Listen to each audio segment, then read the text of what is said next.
ಹರಿ ಓಂ ಎಲ್ಲರಿಗೂ. ಎಲ್ಲರೂ ಹೇಗಿದ್ದೀರಾ? ಚೆನ್ನಾಗಿದ್ದೀರಾ ಅಂತ ಅಂದ್ಕೊಂಡಿದ್ದೀನಿ.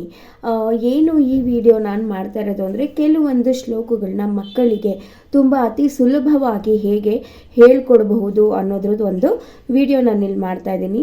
ಇಲ್ಲಿ ಒಂದು 4-5 ಶ್ಲೋಕಗಳನ್ನ ನಾನು ಹೇಳ್ಕೊಡ್ತಾ ಇದ್ದೀನಿ.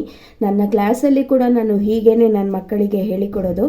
ಸೊ ಹಾಗಾಗಿ ಒಮ್ಮೆ ನೋಡಿ, ನಿಮ್ಮ ಮಕ್ಕಳಿಗೂ ಇದು ಅನುಕೂಲ ಆಗುತ್ತೆ ಅನ್ನೋ ಒಂದು ಉದ್ದೇಶಕ್ಕಾಗಿ ನಾನು ಈ ಶ್ಲೋಕಗಳನ್ನು ಹೇಳಿಕೊಡ್ತಾ ಇದ್ದೀನಿ. ಓಂ ಶ್ರೀ ಗಣೇಶಾಯ ನಮಃ. ಮತ್ತೊಮ್ಮೆ ಹೇಳಿ, ಓಂ ಶ್ರೀ ಗಣೇಶಾಯ ನಮಃ. ಗುಡ್.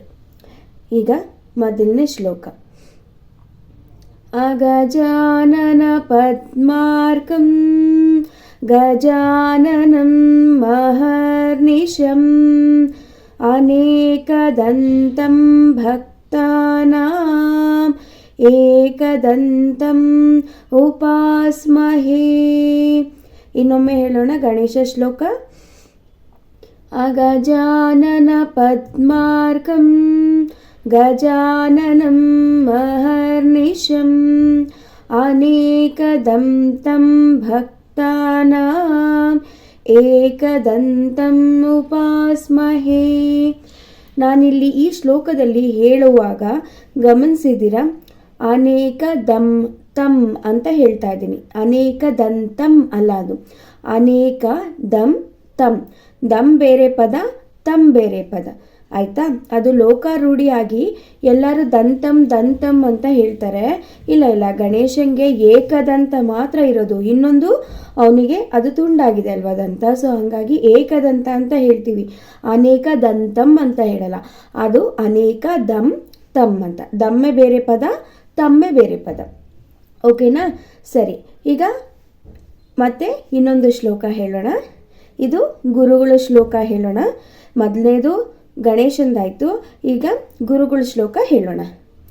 ಗುರುರ್ ಬ್ರಹ್ಮ ಗುರುರ್ ವಿಷ್ಣು ಗುರುರ್ ದೇವೋ ಮಹೇಶ್ವರಃ ಗುರುರ್ ಸಾಕ್ಷಾತ್ ಪರಬ್ರಹ್ಮ ತಸ್ಮೈ ಶ್ರೀ ಗುರುವೇ ನಮಃ.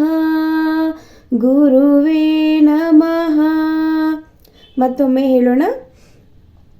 ಗುರುರ್ ಬ್ರಹ್ಮ ಗುರುರ್ ವಿಷ್ಣು ಗುರುರ್ ದೇವೋ ಮಹೇಶ್ವರಃ ಗುರುರ್ ಸಾಕ್ಷಾತ್ ಪರಬ್ರಹ್ಮ ತಸ್ಮೈ ಶ್ರೀ ಗುರುವೇ ನಮಃ.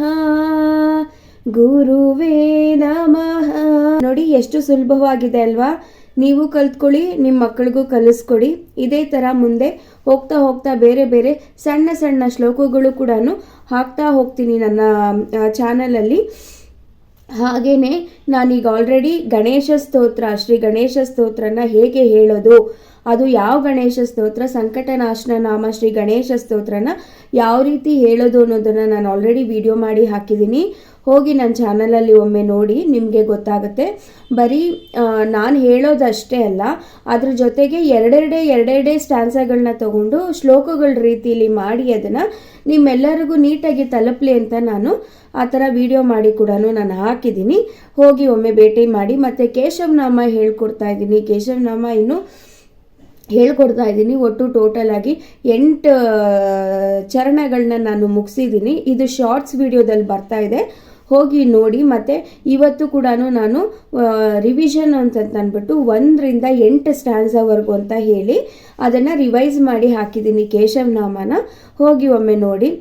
ಮತ್ತು ಈಗ ಮತ್ತೆ ಶ್ರೀ ಪ್ರಸನ್ನಾಂಜನೇಯ ಸ್ವಾಮಿ ಸ್ತೋತ್ರ ಅಂತಂದ್ಬಿಟ್ಟು ನಾನು ಹೇಳ್ಕೊಡ್ತಾ ಇದ್ದೀನಿ. ಆಲ್ರೆಡಿ ಫಸ್ಟ್ ಸ್ಟ್ಯಾನ್ಸ ಮತ್ತು ಸೆಕೆಂಡ್ ಸ್ಟ್ಯಾನ್ಸ ಹೇಳ್ಕೊಟ್ಟಿದ್ದೀನಿ. ಹೋಗಿ ನೋಡಿ ಹೇಗಿದೆ ಅಂತ. ಇಷ್ಟ ಆಗಿದ್ರೆ ನಿಮಗೆ ಪ್ಲೀಸ್ ನನ್ನ ಚಾನಲ್ನ ಸಬ್ಸ್ಕ್ರೈಬ್ ಮಾಡ್ಕೊಳ್ಳಿ, ಲೈಕ್ ಮಾಡಿ, ಕಮೆಂಟ್ ಮಾಡಿ, ಮತ್ತು ಆದಷ್ಟು ಜನಕ್ಕೆ ಶೇರ್ ಮಾಡಿ ಅಂತ ಕೇಳ್ಕೊತೀನಿ. ಯಾಕೆಂತಂದರೆ ಎಷ್ಟೋ ಜನಕ್ಕೆ ಕಲೀಲಿಕ್ಕೆ ಆಸೆ ಇರುತ್ತೆ, ಹೌದಲ್ವಾ? ಅವ್ರಿಗೂ ಕೂಡ ಇವೆಲ್ಲನೂ ಅನುಕೂಲ ಆಗುತ್ತೆ ಅಂತ ಅನ್ನೋ ಒಂದು ಉದ್ದೇಶಕ್ಕೋಸ್ಕರ ನಾನು ಈ ವಿಡಿಯೋಗಳನ್ನ ಹಾಕ್ತಾ ಇದ್ದೀನಿ. ಮತ್ತೆ ಇನ್ನೊಂದು ವಿಡಿಯೋಂದಿಗೆ ಮತ್ತೆ ಸಿಗೋಣ. ಎಲ್ಲರಿಗೂ ದೇವರು ಒಳ್ಳೇದು ಮಾಡಲಿ. ಹರಿ ಓಂ.